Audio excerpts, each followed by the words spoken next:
You know, a lot of people ask me if I think that Dr. Mary Edwards, Darrell Brooks' grandma, was a fraud. I don't think she was a fraud. I think that she used the appearance in court as a media opportunity.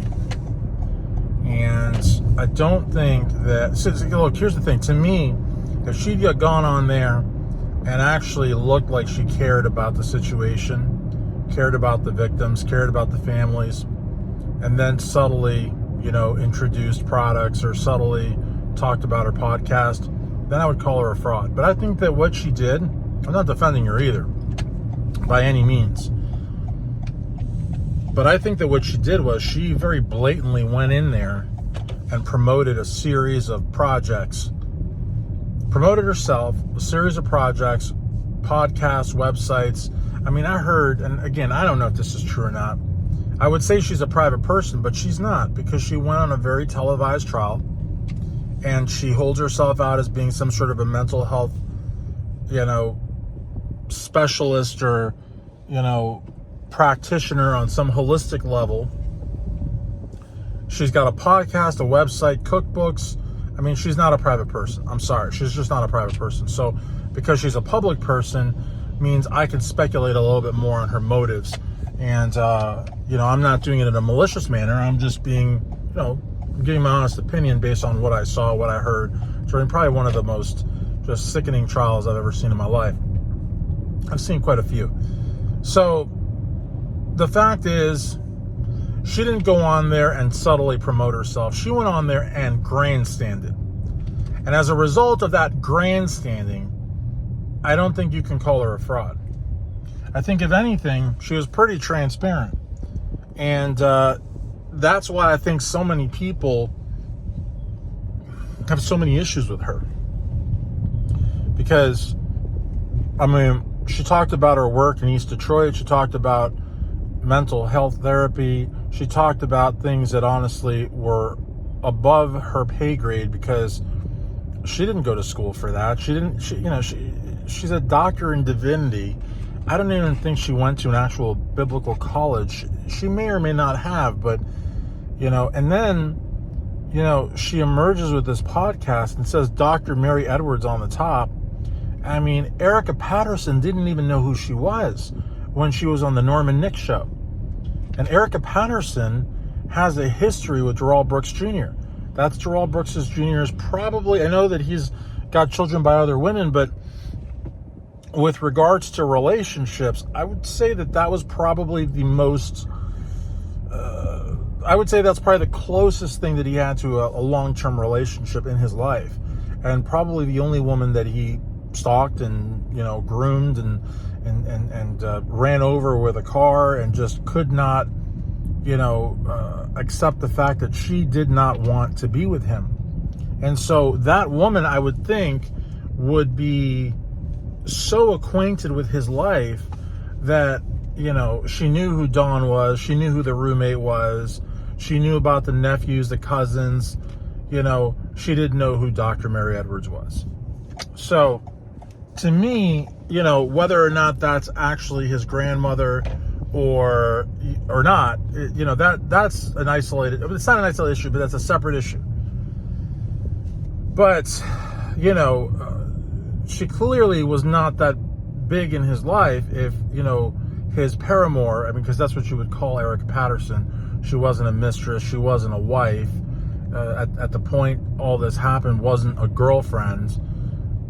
She wasn't really a paramour either. She was, they had a child in common, but it was more than that. She had so much knowledge on him, and she didn't know who Mary Edwards was. She honestly had no idea when Norman asked her. That, as much I can remember. And so for somebody that wasn't that active, but yet he put her on his list, though. See, that's the thing where a lot of people need to also kind of keep that in mind. She didn't volunteer herself. She wasn't like shamelessly looking for airtime. He put her on the list, so he knew who she was. And I guess,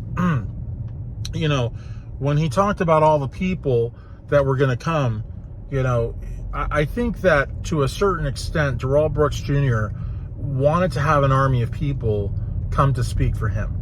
And I think he may have padded that list with people like Dr. Mary. In other words, I don't think that she was necessarily all that close to him. I don't think that he necessarily loved her that much. I don't know. It's a lot of speculating, but I would not put her in the same category as Erica or the roommate, or especially not Dawn. And, it's one of those things where she has developed a great deal of interest. Now, I don't know, how many books she's sold. I don't know how many downloads she's gotten for her podcast. I don't know how many hits her website gets.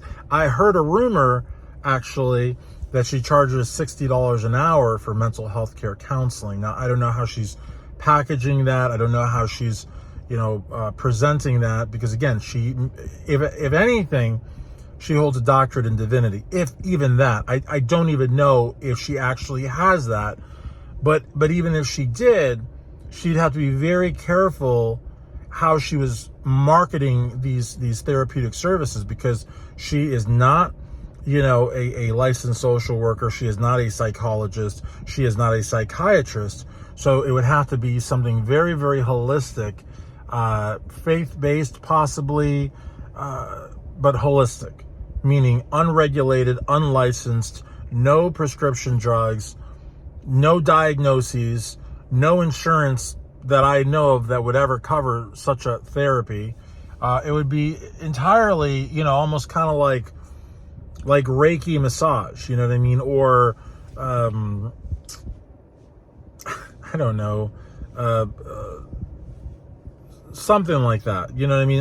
Not to knock Reiki massage, but if you're involved in a motor vehicle accident and you've got serious spinal issues and you go to somebody that's doing Reiki massage, I don't think your insurance company or the other party's insurance company, depending on what state you're at, is going to pay for that. There's no touch involved. It's channeling of energy. They're going to be like, well, you channel energy with your own money. We're not paying insurance money or PIP, personal injury protection money for that. You pay for that on your own. You know what I mean? That's not coming out of a policyholder's premiums or whatever.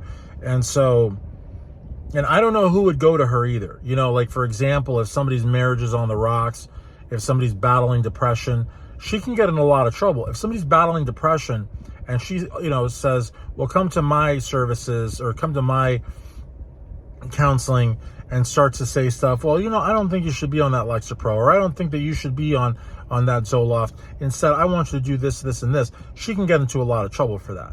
Because now she's giving out medical advice, and she's not a medical professional. She's at best a holistic type person, But I don't think that she's a fraud, though.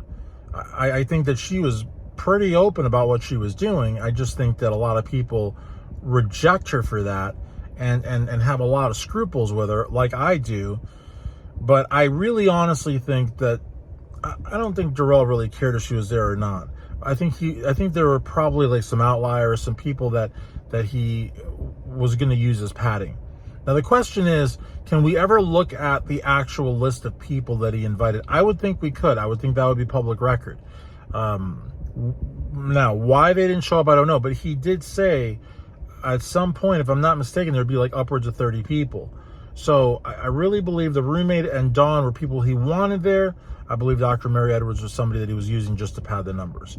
He was emotionless when she spoke also. And I think that's also noteworthy. The roommate, he didn't like bawl crying, but they were clearly friends.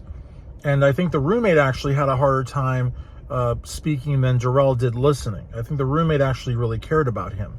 And I think that obviously Dawn, that's his mom, she had a lot of trouble. And, of course, reading that poem was absolutely uncalled for.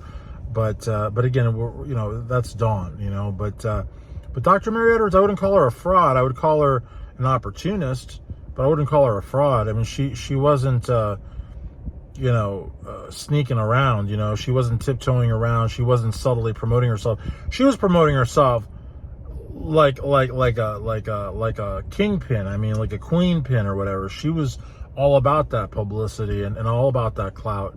And it really didn't talk all that much about the crime, the victims, the survivors. Didn't even really talk much about Darrell Brooks Jr. Talked about all the points to the projects that she was involved in. Podcast, mental health therapy, church, Christianity, podcasts, all that stuff. So I wouldn't call her a fraud, but I would definitely call her an opportunist.